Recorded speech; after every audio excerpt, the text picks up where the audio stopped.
प्यारे विद्यार्थियों, नमस्कार। आज हम जिंदगी और जोंक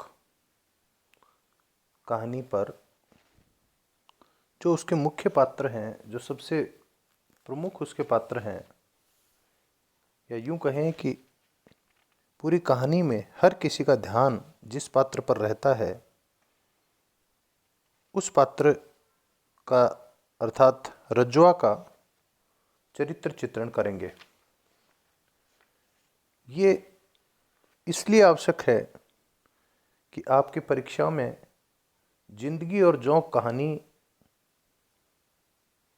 की सफलता या फिर रज्जुआ का चरित्र चित्रण, ये प्रश्न बार बार में पूछे जाते हैं।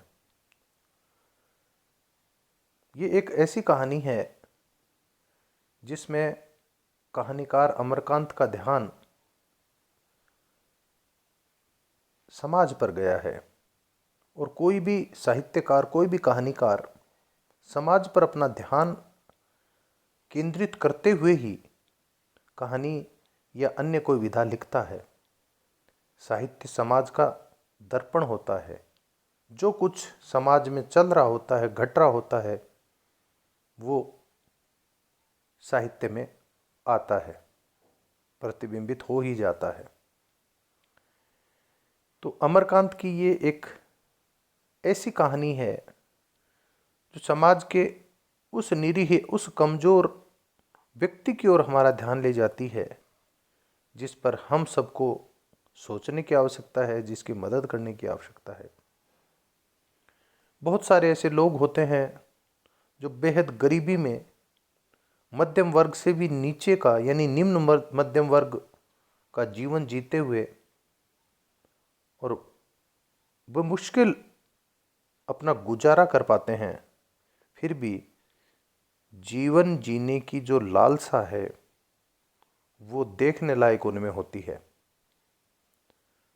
और जीवन जीने की जो लालसा होती है, जिसको हिंदी में जिजीविषा कहा जाता है, वही एक ऐसी बात है जिसके चलते कोई भी व्यक्ति कितनी भी विषम परिस्थितियां क्यों ना आ जाए, उनके साथ संघर्ष करता है। जिस दिन जिजीविषा खत्म हो जाती है, उस दिन व्यक्ति का संघर्ष खत्म हो जाता है। जिंदगी और जोंक शीर्षक को भी यदि हम ध्यान से देखें तो जिस तरह से जोंक किसी भी प्राणी पर चिपकी रहती है और प्राणी के ऊपर उसका जीवन चलता है, वैसे यहाँ की जो जिंदगी है, रजुआ की जो जिंदगी है, उसके रजुआ जैसे जोंक की तरह चिपका हुआ है, या जिंदगी उसके जोंक की तरह चिपकी हुई है। ये इसमें समझने का विषय है। कहानी आरंभ से लेकर अंत तक बहुत ही एक सुंदर ढंग से प्रस्तुत हुई है। इसमें रोचकता पूरे कथानक में बरकरार है, और साथ ही कौतूहलता बहुत अधिक है। पाठक हर भाव पर, हर स्थान पर यह भाव रखता है कि देखते हैं अब क्या होता है। कहानी के अंत में रज्जुआ जोंक की भांति जिंदगी से चिपटा हुआ दिखाई देता है, क्योंकि वह उसका शरीर मात्र कंकाल बच गया है। और उस स्थिति में कहानीकार ही नहीं, हम सब ये सोचने को मजबूर हो जाते हैं कि वह जोंक है या जिंदगी जोंक है। तो कहानी का शीर्षक बहुत अच्छा है। अब हम यहां पर जो मूल प्रश्न है, रज्जुआ का चरित्र चित्रण, उस पर हम ध्यान केंद्रित करेंगे। और अगले भाग में इस कहानी की संपूर्ण समीक्षा की मैं कोशिश करूंगा कि एक इस तरह का व्याख्यान भी आपके लिए प्रस्तुत हो।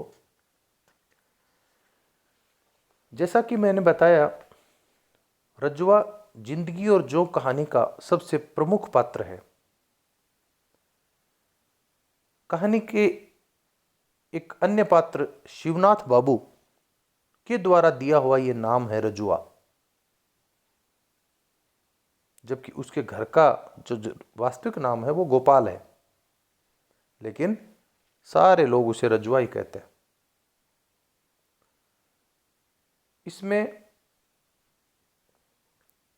वह देखने में एक कुरूप दिखाया गया है, लेकिन जब जब उसका व्यवहार सामने आता है, उसके हृदय के भाव सामने आते हैं, तो हम पाते हैं कि वो अंदर से साफ स्वच्छ हृदय वाला व्यक्ति है। बड़े मुश्किल से अपना जीवन यापन करता है, पेट पालता है, हर कोई उसको बेचारे को दुत्कार देता है, फिर भी वो किसी का बुरा नहीं मानता। उसका बनावट, उसका रूप स्वरूप किस तरह का है, उसको कहानीकार ने बहुत सुंदर ढंग से, चित्रात्मक ढंग से प्रस्तुत किया है। वो लिखते हैं कि बड़ी विचित्र और अटपटी आकृति का वो व्यक्ति है। वर्णन करते हुए लिखते हैं कि इस तरह का है कि देखते ही हर किसी का हृदय पसीज जाए। वर्णन देखिए, भिखमंगा नाटा था, गाल पिचके हुए, आंखें धसी हुई और छाती की हड्डियां साफ बांस की खपच्चियों की तरह दिखाई दे रही थी और पेट नांद की तरह फूला हुआ था। अब ये जो चित्रात्मक भाषा है हमारे सामने, वो एक शारीरिक बनावट रजवा की पेश हो गई, जिसमें हम कह सकते हैं कि रजवा एक लीक से हटकर या एक अलग ही प्रकार की, ये विचित्र आकृति का व्यक्ति है। पूर्व में वर्णन कर चुका कि वो मध्यम वर्ग से भी निम्न वर्ग का है, तो कमजोर है, बेहद गरीब है और बेबस है, गरीब और बेबस। उसका कोई संरक्षक नहीं है, कोई ऐसा सहारा देने वाला नहीं है जो उसकी मदद कर सके। वह अनाथ है, कुछ मिल जाता है तो खा लेता पी लेता है, नहीं तो खंडर में या फिर कहीं नीम के कोड़ में पड़ा रहता है। विनोदी स्वभाव का या हंसी मजाक करने के लिए तत्पर, तैयार रहने वाला। वो स्वयं कई बार ऐसा लगता है जैसे लोग उसकी हंसी उड़ाते हैं तो उसमें वो अपने आप को सौभाग्यशाली मानता है कि कोई मेरी हंसी उड़ा रहा है। इसमें वो अपने आप को भाग्यशाली समझता है। लोग जब उसकी हंसी मजाक करते हैं तो उसकी हिम्मत और बढ़ जाती है। यह अपने आप में एक बड़ी विचित्र विशेषता है। इन सब परिस्थितियों में होते हुए भी और ईमानदार है, बहुत बड़ी बात है ये। बेहद गरीब है, भिखमंगा है, लेकिन ईमानदार है, कामचोर नहीं है। उस पर चोरी का आरोप लग जाता है।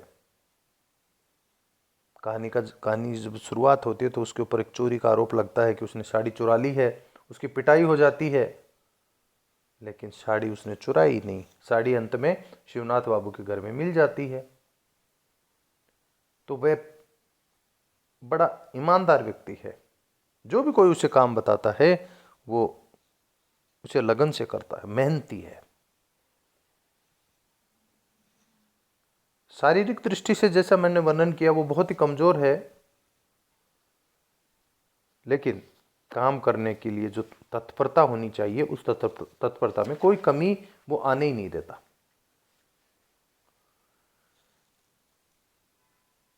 इसके अलावा जिजीविषा रखने वाला है।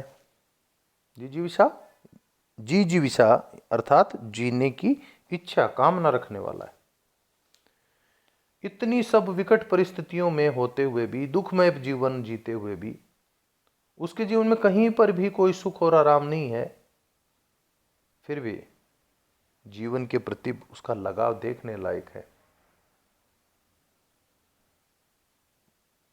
उसे मरना पसंद नहीं है, उसके मन में किसी तरह की कोई हीन भावना नहीं आती, उसका उत्साह बरकरार है, जीवन जीने के लिए उसके मन में तमन्ना बरकरार है। हंसी मजाक का मैंने जो वर्णन किया कि वो विनोदी स्वभाव का है, तो विशेष रूप से उसके हंसी मजाक स्त्रियों के साथ ज़्यादा कहानीकार ने बताए हैं। उसकी इच्छा रहती है कि वह जीवन को, जितना जीवन है उसको हंसी खुशी वो व्यक्त करता रहे। बीच बीच में कहानीकार ने वर्णन किया है कि वो जगह जगह पर हल्की फुल्की मजाक औरतों से करता है। कई बार उसे इसके लिए बड़ी गालियां सुननी पड़ती हैं, लेकिन उनको वो हंसकर टाल देता है। एक जगह पर कहानीकार वर्णन करते हैं कि वो जादू टोनों में भी विश्वास रखता है। शिक्षित है तो अंधविश्वासी और जादू टोने में विश्वास रखने वाला होना स्वाभाविक है। एक प्रसंग में आता है कि जब वो उसको बुखार आ जाता है तो उसको पूर्ण यकीन हो जाता है कि बरन की बहू है ना, उसने उस पर जादू टोना कर दिया है, और इस अंधविश्वास के चलते वो अपनी दाढ़ियां बढ़ा लेता है, शनिचरी देवी की पूजा करता है और मानता है कि उसके ऊपर जो टोटका किया है, टोना किया है, उसका परिणाम यह होगा कि 1 महीने में ही बरन की बहू है वो फूट फूट कर मर जाएगी। एक अन्य स्थान पर वर्णन आता है कि सिर पर यदि कौवा बैठ गया तो अशुभ है। जिसके सिर पर कौवा बैठ गया उसका मरना तय है, उसको मौत आ जाएगी। और वो मौत की खबर यदि किसी संबंधी के यहां भेज दी कि फला व्यक्ति मर गया, जीते जी मान लो वो खबर मृत्यु के रूप में भेज दी, तो उसकी मौत टल भी जाती है। इस तरह का वर्णन, इस तरह का चित्रण इस कहानी में रज्जुआ का हम देखते हैं। निष्कर्ष के रूप में हम कह सकते हैं कि जिंदगी और जो कहानी का जो पात्र है रज्जुआ, वो उन हजारों लाखों व्यक्तियों का प्रतिनिधि है जो बहुत निम्न जीवन में, निम्न जीवन का मतलब मेरा बेहद गरीबी के जीवन में जीते हुए और अपने जीविका को खत्म नहीं होने देते, जिनके पास न खाने को भोजन होता है, न रहने को मकान होता है, न किसी प्रकार की कोई सुख सुविधा होती है। हर जगह पर जीवन में उनके संघर्ष और कष्ट होता है, और उस कष्ट और संघर्ष से लड़ते लड़ते उनका जीवन खत्म हो जाता है, लेकिन उनकी जीविका, उनकी हिम्मत, उनका साहस देखते ही बनता है। और रज्जुआ उन सब लोगों का एक प्रतिनिधि है। तो रज्जुआ का चरित्र इस कहानी की सबसे बड़ी विशेषता है, और सीखने की आवश्यकता है उन लोगों के लिए जो छोटी छोटी बातों में तनाव में आ जाते हैं, थोड़े से अभाव को जो सहन नहीं कर पाते हैं, अपने आप को हीन भावना में डुबो लेते हैं।